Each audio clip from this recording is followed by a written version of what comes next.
Olá, boa noite para você, seja muito bem-vindo. Carne fraca, mais de 1.000 policiais foram às ruas para a operação considerada a maior da história da Polícia Federal. Foram cumpridos mais de 300 mandados em 6 estados e aqui no DF.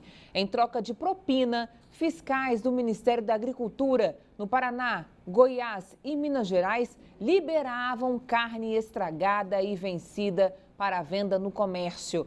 A Juliana Cury está aqui ao vivo e tem mais informações desse escândalo para a gente. Juliana, boa noite para você. Boa noite, Carol. Boa noite a todos. Foram 2 anos de investigações e desses mais de 300 mandados, cerca de 28 foram de prisão e desses 22 foram de prisão de funcionários do Ministério da Agricultura. De acordo com a Polícia Federal, esses funcionários, esses fiscais, eles faziam vistas grossas nos frigoríficos, né? As carnes estragadas, vencidas, manipuladas com produtos químicos pesados, cancerígenos e carnes manipuladas, né, carne de baixa qualidade junto com uma carne de boa qualidade, eles fizeram de tudo. E esses funcionários faziam vista grossa a tudo isso e em troca recebiam propina e também, acredite, Carol, as próprias carnes das empresas que eles, de certa forma, ajudavam. Nós temos imagens da operação no Ministério da Agricultura. A Polícia Federal também investiga a concessão irregular de licenças para pelo menos 40 frigoríficos. Eles fariam parte de grupos como Seara, BRF, JBS, que detêm, por exemplo, os produtos da Sadia, Perdigão e Friboi. Além disso, de acordo com as investigações, Carol, os partidos políticos PMDB e PP estariam por trás desse esquema. A suspeita é que o dinheiro da propina de empresários suspeitos de lavagem de dinheiro, corrupção, tenham abastecido campanhas eleitorais desses partidos. São partidos com forte influência e comando dentro do Ministério da Agricultura. Eles indicavam os servidores que fariam a fiscalização nas empresas envolvidas no esquema nesses frigoríficos. O ministro da Agricultura, Blairo Maggi, cancelou a licença de 10 dias para acompanhar a investigação, mas agora à tarde, quem falou pelo Ministério da Agricultura foi o secretário executivo e ele garantiu que os consumidores podem ficar tranquilos. Vamos ver. Eu diria que os riscos são muito pequenos. Para se ter uma ideia, de 4.837 estabelecimentos hoje, com o CIF, nós temos 21 sob suspeita e 4 grupos econômicos. Então, é uma margem que eu poderia deixar de forma assim muito clara e contundente, que não representa a maioria. As 3 empresas que foram colocadas sob suspeita, na cidade de Mineiros, Goiás, Jaguará do Sul, Santa Catarina e Curitiba, no Paraná, já estão interditadas. Hoje, nós já mandamos um documento suspendendo as operações. Nós já instituímos uma força-tarefa para ir lá para apurar todos os procedimentos e responsabilizá-los administrativamente. E nós temos também uma força-tarefa que vai apurar todos esses demais 20 CIFs e 4 grupos econômicos para verificar a regularidade de cada um deles. O secretário executivo garantiu também que as exportações não vão ficar prejudicadas. Isso preocupa bastante, porque o Brasil é um dos países que mais exporta carne no mundo, mas o secretário disse que não vai afetar o setor essa investigação. E outras notícias, repercussão, vocês acompanham logo mais no Jornal da Band. Carol. Obrigada, Juliana. Boa noite para você. A carne estragada e sem fiscalização é um perigo à saúde do consumidor. O uso em excesso de ácido ascórbico, mais conhecido como vitamina C, ascórbico, para maquiar aí a cor da carne, pode provocar intoxicação, diarreia e até causar câncer. A repórter Camila Lopes tem mais informações ao vivo. A gente vai falar com ela agora, viu? Camila, boa noite para você. Se não dá para identificar pelo aspecto, qual é a outra dica aí para identificar esse problema? Olha, Carol, situação bastante complicada. Eu estava conversando agora com a doutora Imara. A saída mesmo é ir para os produtos naturais, voltar àquela tradição dos produtos naturais. Vou conversar agora aqui com ela, com a doutora Imara Schetter. Doutora, agora é a hora de voltar para produtos mais naturais, saber até a procedência desse produto, mesmo que a gente até achava que soubesse, né, diante dessa situação. É verdade, é o reflexo da saúde, né? Essas pessoas que vão consumir alimentos de uma procedência ruim ou no caso da mídia, infectados, né, carnes estragadas, a gente pode ter consequências nessa saúde. Das consequências, elas podem ser imediatas, agudas, né, quando essa carne é podre, né, essa carne em estado de decomposição, ela vai ter micro-organismos. Esses micro-organismos vão causar intoxicações alimentares. Deles tem a salmonela, o clostridium, que são os mais conhecidos. Eles vão manifestar com diarreia, vômitos, né? Isso em situações clínicas debilitadas, ou seja, os extremos de idade, as crianças que são mais frágeis, os idosos. Eventualmente, eles estão com uma doença crônica compensada e uma diarreia, um vômito de forte intensidade vai levá-lo até um cuidado intensivo. Então, descompensa, perde nutrientes, perde substâncias, equilíbrio hidroeletrolítico, água, etc. Então, isso é uma manifestação aguda de uma intoxicação alimentar. Já na crônica, é quando se manifesta por nitrosaminas que podem, ao longo do tempo, criar substâncias cancerígenas no aparelho digestivo. É isso, Carol. A gente volta agora para o pequeno produtor, né? Tentar buscar aquele ovo caipira para pelo menos ver se a gente consegue não sofrer tanto. Volto com você aí no estúdio. É verdade, tá difícil, né, Camila? Não sabe o que vai comer e onde comprar. Obrigada, boa noite. Agora vamos falar sobre o trânsito na estrutural. A partir de terça-feira tem mudança na pista. O Departamento de Estradas de Rodagem, o DR, vai ampliar o horário de inversão. O repórter Rodrigo Nunes tem mais informações para a gente ao vivo. Rodrigo, boa noite para você. Como é que vai funcionar essa nova medida, hein? Boa noite, Carol. Boa noite a todos que acompanham o Band Cidade. A mudança vai funcionar da seguinte forma. Ela já começa a valer a partir da próxima terça-feira, ou seja, dia 21 de março. A inversão no período da manhã, ela vai ocorrer das 6 horas até as 9. E já no fim da tarde, ocorre de 5h30 até 7h45 da noite. Para falar mais sobre o assunto, eu estou aqui com o diretor-geral do DR, o Henrique Ludovici, que vai conversar com a gente para falar mais sobre esse assunto. Boa noite, Ludovici. O porquê dessa mudança? Bom, é importante que se verifique que o sentido único da estrutural foi uma grande solução que atende diretamente Praslândia, Taguatinga e Ceilândia. E a contagem de tráfego realizada pelo DR apontou a necessidade de nós estendermos o horário do sentido único. Portanto, é algo com baixo custo, apenas uma sinalização, e que trará grandes resultados para essas populações. E quantos motoristas aí vão ser beneficiados com a mudança? Acreditamos que neste horário, principalmente à noite, mais de 4.000 veículos serão beneficiados com a ampliação do sentido único da estrutural. É uma solução efetiva de trânsito que trará grandes resultados e melhorará a vida das pessoas que têm a necessidade desse deslocamento. A via já está sinalizada com essas mudanças, hein? O DR já implantou a sinalização, cobriu e vamos liberar a partir da terça-feira. Queremos que ampla divulgação seja feita para que as pessoas saibam que de manhã, de 6 às 9, e aí nós vamos fazer a varredura até 9h20, e à noite, 17h30 às 19h45, com a varredura até às 20 horas e a liberação da pista nos dois sentidos. Muito obrigado pelas informações, Ludovici.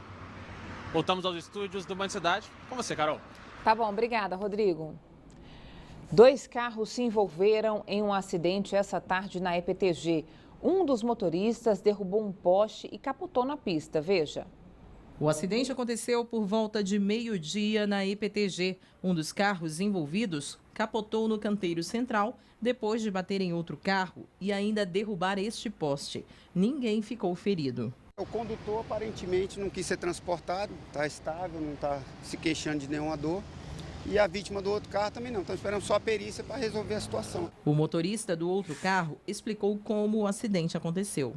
Estava no meio da EPTG e aí, de repente, eu escutei uma batida nas costas do meu carro. Na hora que eu fui ver, tentei brecar, consegui estabilizar meu carro, graças a Deus. Na hora que eu vi, ele foi desgovernado, levou o poste, levou tudo.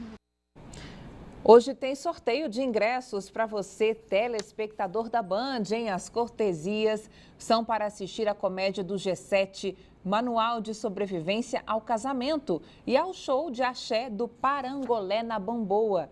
Participe, ligue agora nos nossos telefones 3325-7598 e 3325-1537. O resultado você confere ainda nesta edição do Band Cidade.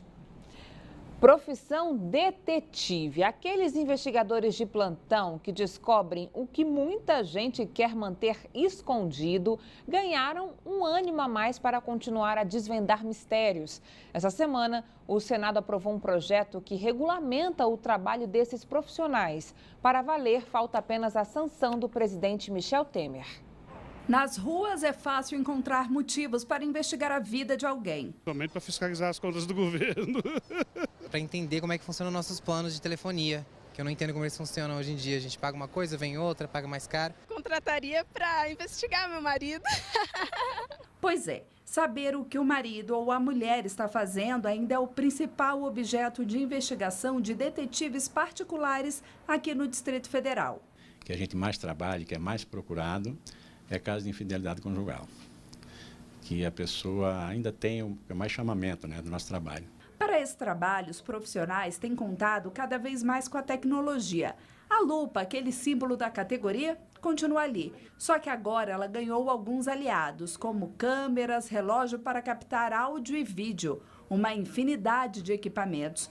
E todo esse trabalho de investigação agora ganha mais um componente, a regulamentação. Um projeto aprovado pelo Senado estabelece diretrizes para a profissão, como a limitação das áreas de atuação e a proibição de profissionais com histórico de condenação penal. O mau profissional, ele estraga a categoria, né? Então ele tem lá o estelionatário, tem o falcatrueiro, tem o cara que pega um serviço e não faz o serviço legal e o cliente leva o prejuízo nisso aí. Então, a luta nossa geralmente é para isso, é para tirar esses povos do nosso meio, né? Depois de uma denúncia anônima, a Polícia Ambiental interditou uma obra irregular em uma fazenda na Fercal. Os policiais informaram que o dono do local estava construindo uma estrada particular de ligação com a DF-205. A PM revelou ainda que na área havia uma nascente sendo usada na obra. As autoridades flagraram também um desmatamento de mata nativa. A ação policial foi na tarde de ontem e só o caseiro estava no local. Ele foi levado para a delegacia de Sobradinho, onde prestou depoimento. A polícia investiga quem é o proprietário da terra. Se condenado, ele pode pegar de 1 a 3 anos de prisão, além de pagar multa. Combate ao tráfico de drogas. Mais de 60 quilos de maconha foram apreendidos em uma operação da Polícia Civil. 3 homens foram presos. Eles compravam a droga em Goiânia e Mato Grosso e revendiam aqui na capital. Olha só a quantidade de drogas que estes 3 homens estavam carregando. Os criminosos saíram de Brasília na tarde desta quinta-feira, buscaram a droga em Goiânia e foram flagrados no Engenho das Lajes quando voltavam para o DF. Após 2 meses de investigações, detectamos um esquema de tráfico interestadual envolvendo esses 3 indivíduos. Eles inicialmente migraram do contrabando de cigarros para o tráfico de drogas. Os 3 recebiam carros roubados como forma de pagamento pelas drogas. Depois, vendiam esses veículos. 2 deles já tinham passagem por roubo, formação de quadrilha e receptação. A pena pelo tráfico de drogas pode chegar a até 41 anos de prisão. Geograficamente, o estado de Goiás é interessante para os traficantes pela posição que ocupa no território. É uma posição intermediária que serve de ponte entre a região fronteiriça com Paraguai, Bolívia e as demais regiões Nordeste, Sudeste. O GDF anunciou hoje que vai quitar as dívidas com os fornecedores da saúde. Ao todo, serão 365 milhões de reais. As informações com João Cláudio Silveira, direto do estúdio da Band News FM. João, boa noite para você. Boa noite, Carol. Boa noite a todos. As dívidas com fornecedores da saúde que prestaram serviço ao governo até 2014 devem ser pagas ainda neste primeiro semestre. A aplicação do dinheiro, segundo o GDF, só foi possível porque o Ministério da Saúde mudou a destinação da verba. O montante era destinado para 882 programas específicos e agora foi simplificado para 6 grandes blocos. Cabe ao Estado definir a melhor maneira de utilizar o dinheiro. Até então, mais de 26% das licitações na área não eram concluídas simplesmente por desconfiança das prestadoras de serviço. De volta com você, Carol. Boa noite, bom fim de semana, até segunda. Obrigada, João, para você também. O procurador do Tribunal de Justiça Desportiva do DF denunciou 10 jogadores expulsos na partida entre Gama e Brasiliense no último domingo. O jogo do Candangão terminou em pancadaria dentro e fora do Bezerrão. O jogo foi na tarde do último domingo. O placar marcava 1-1, quando a confusão começou dentro de campo. Jogadores e comissão técnica dos dois times iniciaram a pancadaria. A partida teve que ser encerrada minutos antes do programado. A violência contagiou a torcida. O campo foi invadido e a briga generalizada. Um torcedor do Brasiliense foi espancado a socos e pontapés por cerca de 20 pessoas do Gama. O procurador do Tribunal de Justiça Desportiva pede a suspensão de 6 a 10 jogos para cada jogador que se envolveu na confusão. O documento também sugere que os clubes sejam punidos com perdas de mando de campo e multas que podem chegar a R$100 mil. A Polícia Civil anunciou que vai investigar o caso. A perícia feita no estádio será divulgada em 30 dias. Um homem de 35 anos foi preso em flagrante acusado de estuprar a própria enteada de 8 anos no Riacho Fundo 1. De acordo com a polícia, a criança contou que sofria os abusos para uma professora. A escola acionou o Conselho Tutelar e a Polícia Civil. A criança foi encaminhada ao Instituto Médico Legal, onde foi comprovado o abuso. A polícia disse ainda que a violência sexual já ocorria há algum tempo. Nós estamos na Semana Mundial do Cérebro. E você sabia que é possível fazer ginástica para melhorar a concentração, a memória e a criatividade e até prevenir doenças? O repórter Rodrigo Nunes traz algumas dicas de uma especialista. Veja só. Nos dias de hoje é preciso estar atento a tudo. Com tanta tecnologia, as informações não param de chegar. Só que para absorver tudo da melhor forma possível, é preciso exercitar o cérebro. E no caso dos idosos, essa ginástica é extremamente importante. Essas senhoras de 62 a 84 anos fazem alguns exercícios para a memória e já sentem a diferença no dia a dia. Já percebi bastante no trânsito, porque eu sou muito acelerada, sou a 1000 por hora, né? Às vezes eu estava na quarta-feira, pensava que era sexta, e agora, graças a Deus, eu estou bem. Eu acho que vai ter muita coisa pela frente, só que aos pouquinhos, né? Porque com 84 anos não pode ser na carreira de mão. Só que se engana quem pensa que exercitar o cérebro é importante apenas para os idosos. A prática deve ser feita em todas as faixas etárias. Poliana tem apenas 17 anos e utiliza jogos de tabuleiro e até o ábaco para estimular o cérebro. E em poucos meses de prática, os benefícios já são visíveis. Melhora na concentração, na habilidade, rapidez em fazer cálculos e falar mais mesmo, tipo com pessoas, socialização, essas coisas assim. As atividades auxiliam na criação de estímulos e, por conta disso, há uma melhora das habilidades cognitivas, como mais atenção, boa memória e raciocínio lógico. A neuróbica foi popularizada no final da década de 1990 e vem ganhando cada vez mais adeptos. E tem como colocar essa técnica em prática em pequenos atos do dia a dia, viu? Se você pegar o seu relógio, por exemplo, que você usa no braço esquerdo, e colocar ele no braço direito, você estará realizando uma neuróbica. Você verá que, a princípio, você vai ficar toda hora olhando seu braço esquerdo, né? Depois de um certo tempo, volta ao normal e você vai conseguir assistir. Escovar os dentes. Você está acostumado a escovar os dentes com a mão direita. Se você passa a escovar com a mão esquerda, você está realizando uma neuróbica. Você está tirando o seu cérebro da zona de conforto. Veja a seguir, moradores de Vicente Pires contabilizam prejuízos causados pela chuva de ontem e Defesa Civil alerta há possibilidade de novos alagamentos na região. Depois do intervalo, até já.